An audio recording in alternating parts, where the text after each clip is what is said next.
অসমৰ লাখ লাখ দুখীয়াসকললৈ দিবলৈ ওলাইছো ডাঙৰ খবৰ। আজি হৈছে 30 ছেপ্টেম্বৰ। তো যিসকল দুখীয়া মানুহে ভিডিঅ'টোত ক্লিক কৰিছে অনুগ্ৰহ কৰি ভিডিঅ'টো স্কিপ নকৰি প্ৰথমৰ পৰা শেষলৈ চাই থাকিব, কিয়নো এইটো ভিডিঅ'ৰ মাজত মহিলাসকলৰ পৰা আৰম্ভ কৰি কন্যা শিশুসকললৈ প্ৰদান কৰিম কেইখনমান গুৰুত্বপূৰ্ণ খবৰ। তো অনুগ্ৰহ কৰি ভিডিঅ'টো স্কিপ নকৰি প্ৰথমৰ পৰা শেষলৈ চাব আৰু মোৰ চেনেলত নতুন হলে প্লিজ চেনেলটো সাবস্ক্ৰাইব কৰি মোৰ লগত থাকিব। তো ব্লগ ভিডিঅ'টো আৰম্ভ কৰি ভাৰত চৰকাৰে ঘোষণা কৰা এখন বিশেষ আঁচনিৰ বিষয়ে বিস্তাৰিত জানি লওক। তো আপোনালোকক আকৌ ৰিকুৱেষ্ট কৰিছোঁ অনুগ্ৰহ কৰি ভিডিঅ'টো স্কিপ নকৰি চাই থাকিব। তো আপোনালোকে মোবাইল স্ক্ৰীনত চাব পাৰিছে আঁচনিখনলৈ এনেকৈ এখন আপডেট ইতিমধ্যে আমাৰ হাতত আহি পৰিছে। তো আঁচনিখনৰ নাম হ'ল বালিকা সমৃদ্ধি যোজনা আঁচনি। তো এইখন আঁচনিত কোনবোৰ মানুহে আবেদন কৰিব পাৰিব, আবেদনৰ পিছত কি লাভ হ'ব, কি প্ৰমাণ পত্ৰৰ প্ৰয়োজন হ'ব, আবেদনৰ সময়ত ক'ত গৈ আবেদন কৰিব লাগিব বিতংভাৱে আপোনালোকক জনাই আছোঁ। তো অনুগ্ৰহ কৰি ভিডিঅ'টো স্কিপ নকৰি প্ৰথমৰ পৰা শেষলৈ চাই থাকিব। তো প্ৰথমে আঁচনিখনৰ বিষয়ে কি লিখা আছে বিতংভাৱে শুনি লওক। তো ইয়াতে লিখা আছে কেন্দ্ৰীয় চৰকাৰৰ মহিলা আৰু শিশু উন্নয়ন বিভাগে 1997 চনত কন্যা শিশুৰ বাবে বালিকা সমৃদ্ধি যোজনা আৰম্ভ কৰিছিল। এই সুবিধা দৰিদ্ৰ সীমাৰেখাৰ তলত বসবাস কৰা অৰ্থাৎ BPL পৰিয়ালত জন্মগ্ৰহণ কৰা কন্যাক দিয়া হয়। বালিকা সমৃদ্ধি যোজনাৰ অধীনত কন্যা সন্তান জন্মৰ পৰা পঢ়া শুনালৈকে বছৰ বছৰ ধৰি আৰ্থিক সাহায্য লাভ কৰে ভাৰত চৰকাৰৰ ফালৰ পৰা। তো তাৰপিছত আৰু কি লিখা আছে বিতংভাৱে পঢ়ি শুনাই দিছোঁ। তাৰপিছত লিখা আছে প্ৰসৱৰ পিছত 500 টকাৰ আৰ্থিক সাহায্য। এজন মাতৃয়ে যদি প্ৰথমে কন্যা সন্তান জন্ম দিয়ে তেন্তে এইখন আঁচনিৰ জৰিয়তে মাতৃগৰাকী 500কৈ টকা লাভ কৰিব।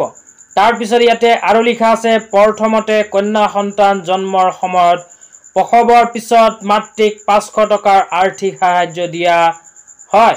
ইয়াৰ পিছত 10ম শ্ৰেণীলৈকে ছোৱালীজনীৰ শিক্ষাৰ বাবে প্ৰতিটো শিক্ষা বৰ্ষতেই কিন্তু ভাৰত চৰকাৰে প্ৰদান কৰে আৰ্থিক সাহায্য। তো শিশুটো জন্ম হোৱাৰ পিছত যেতিয়া শিক্ষা গ্ৰহণ কৰিব, শিক্ষা গ্ৰহণ কৰি থকা অৱস্থাটো কিন্তু এইখন আঁচনিৰ জৰিয়তে টকা পায়ে থাকিব। তো তাৰপিছত আৰু কি লিখা আছে বিতংভাৱে আপোনালোকক জনাই আছোঁ, অনুগ্ৰহ কৰি ভিডিঅ'টো স্কিপ নকৰি প্ৰথমৰ পৰা শেষলৈ চাই থাকিব। তাৰপিছত লিখা আছে 1ম শ্ৰেণীৰ পৰা 3য় শ্ৰেণীলৈ বছৰি শিক্ষাৰ্থীসকলে এইখন আঁচনিৰ জৰিয়তে 300কৈ টকা লাভ কৰিব। তাৰপিছত 4ৰ্থ শ্ৰেণীৰ বাবে 500 টকা, 5ম শ্ৰেণীৰ বাবে 600 টকা, 6ষ্ঠ আৰু 7ম শ্ৰেণীৰ বাবে 700 টকা, 8ম শ্ৰেণীৰ বাবে 800 টকা, 9ম আৰু 10ম শ্ৰেণীৰ বাবে বছৰি 1000কৈ টকা লাভ কৰিব কন্যা শিশুসকলে। তো তাৰপিছত আৰু কি লিখা আছে আপোনালোকক বিতংভাৱে জনাই আছোঁ। তাৰপিছত লিখা আছে কি প্ৰমাণ পত্ৰৰ প্ৰয়োজন হ'ব আঁচনিখনত আবেদন কৰাৰ সময়ত। তো এই বিষয়ত ইয়াতে লিখা আছে এই আঁচনিৰ সুবিধা লাভ কৰিবলৈ আপোনাৰ বাবে কিছু নথি পত্ৰ থকাটো প্ৰয়োজনীয়। ইয়াৰ ভিতৰত আধাৰ কাৰ্ড, ৰেচন কাৰ্ড, জন্মৰ প্ৰমাণ পত্ৰ, পিতৃ মাতৃৰ পৰিচয় পত্ৰ, আয়ৰ প্ৰমাণ পত্ৰ, বাসস্থানৰ প্ৰমাণ পত্ৰ, বেংকৰ পাছবুকৰ সবিশেষ আৰু পাছপোৰ্ট আকাৰৰ ফটো। সাধাৰণতে এইকেইখন প্ৰমাণ পত্ৰৰ সহায়ত এইখন আঁচনিত কৰিব পাৰিব আবেদন।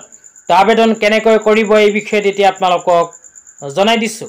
তো এই বিষয়ত লিখা আছে এই আঁচনিৰ বাবে আপুনি অনলাইন আৰু অফলাইন দুয়োটা ধৰণেই কৰিব পাৰিব আবেদন।